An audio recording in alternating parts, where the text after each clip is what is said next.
Les études portant sur les rachats d'actions sont nombreuses aux USA. Par construction, elles s'inscrivent dans un cadre unique. Même organisation des marchés, même fiscalité, même encadrement juridique. L'intérêt de l'article publié par Andriopoulos et Lasfer dans le Journal of Banking and Finance est d'apporter des résultats nouveaux concernant des pays européens, à savoir l'Allemagne, la France et le Royaume-Uni. Il permet de prendre en compte des environnements différents, d'apprécier les effets des réglementations européennes, de proposer une étude comparative et d'actualiser nos connaissances. Plus précisément, ces auteurs abordent la question de savoir quels sont les effets de ces opérations sur les cours boursiers et quels sont les déterminants les plus pertinents pour expliquer le développement de cette forme de distribution. Les théories mobilisées sont variées, comme celle du signaling, de la construction d'une réputation, de l'agence, des incitations accordées aux dirigeants ou encore l'analyse microéconomique des effets de la fiscalité. Andriopoulos et Lasfer avancent successivement 4 hypothèses. Selon la première, le droit britannique étant plus protecteur des intérêts des actionnaires, on peut s'attendre à ce que les dirigeants des entreprises de ce pays œuvrent plus dans l'intérêt de leurs propres actionnaires. Les effets positifs d'annonces de rachat devraient être plus marqués au Royaume-Uni qu'en Allemagne ou en France. Lorsqu'une entreprise annonce des programmes de rachat d'actions en série, on peut s'attendre, selon l'hypothèse 2, à ce que le contenu informationnel et donc l'effet sur le cours boursier soit plus important lors de l'annonce initiale que lors des suivantes. En 2003, une directive européenne, transcrite dans les années suivantes dans les réglementations nationales, encadre les opérations de rachat et vise à améliorer la transparence des opérations.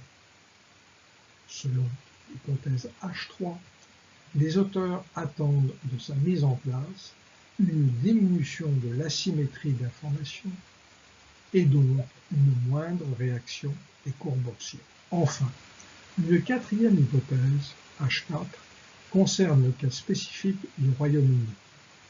Avant 2003, il était impossible pour une entreprise de détenir en treasury stocks les actions rachetées.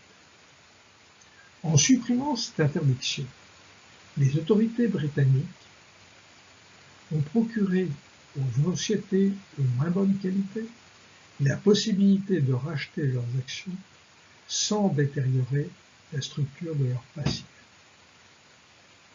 Ceci est de nature à brouiller le signal envoyé par le programme de rachat. L'effet informationnel devrait donc être plus faible. L'étude porte sur la période 1997-2006. Elle est donc antérieure à la grande crise, mais comprend l'éclatement de la bulle Internet. Les annonces de programmes ont été identifiées à partir de nouvelles reprises dans les bases Factiva et Perfect Analysis. Les données financières ont pour source la base DataStream. Au total, l'échantillon comprend 194 cas pour l'Allemagne, 263 pour la France et 513 pour le Royaume-Uni. Globalement, les observations sont croissantes dans le temps et l'impact de l'éclatement de la bulle en 2001 est relativement modeste. La méthode utilisée par Andriopoulos et Lasfer est des plus classiques pour une étude d'événements.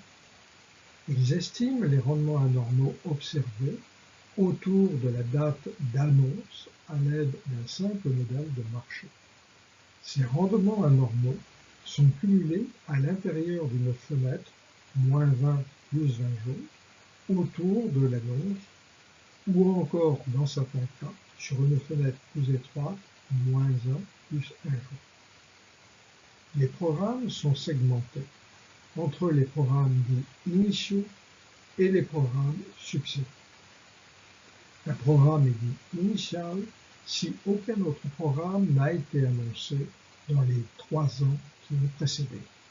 Les auteurs attendaient des résultats pour le Royaume-Uni proches de ceux observés aux États-Unis, et des résultats plus faibles à la fois pour l'Allemagne et la France. Les résultats obtenus sont quelque peu différents. L'effet positif à l'annonce des programmes de rachat n'est pas précédé au Royaume-Uni de cas négatifs comme il a été observé aux États-Unis, et apparaît d'une amplitude beaucoup plus limitée. Surtout, ce résultat n'est pas significativement différent de celui observé en Allemagne.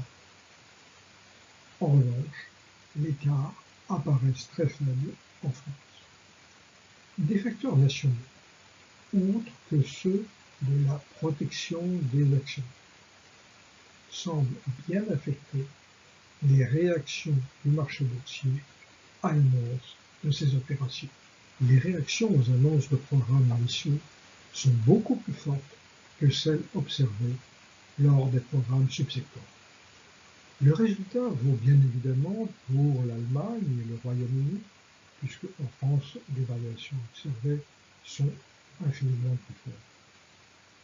Comme les programmes sont beaucoup plus fréquents en Europe qu'aux États-Unis, ceci peut expliquer que les variations moyennes observées sont plus limitées.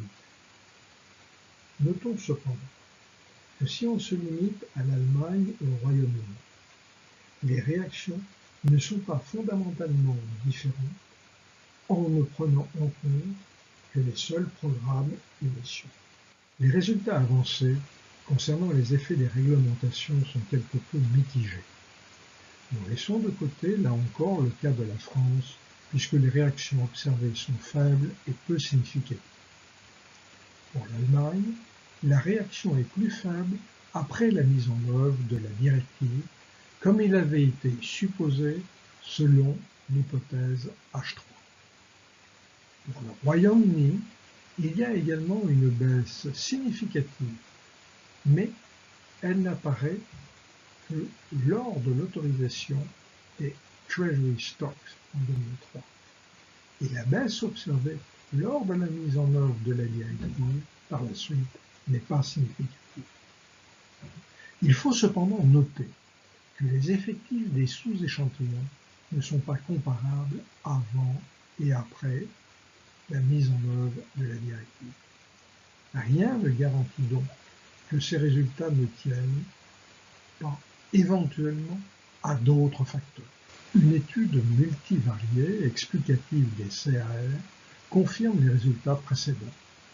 De plus, elle suggère que les réactions sont moins fortes pour les firmes de grande taille, moins d'asymétrie d'information, et plus fortes pour les jeunes firmes du Neue Markt.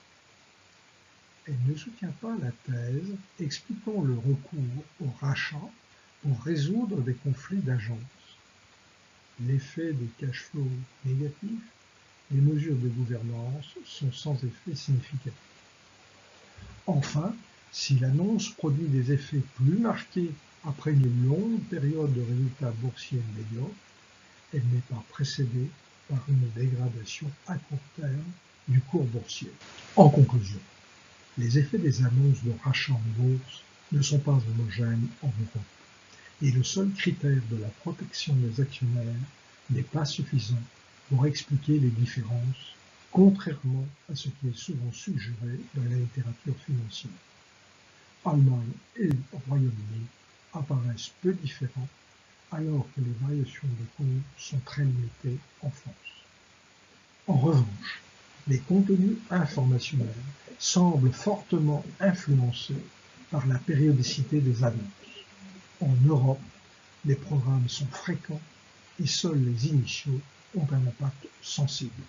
Enfin, la mise en œuvre d'une directive européenne pour améliorer la transparence des opérations ne se traduit pas par une modification forte et homogène des réactions des marchés aux annonces de rachat. Il faut cependant interpréter avec prudence ce dernier constat. De nombreuses dispositions existaient déjà dans les droits nationaux de ces trois pays, et l'innovation était peut-être limitée. Ceci n'interdit pas de s'interroger sur l'efficacité d'une telle directive.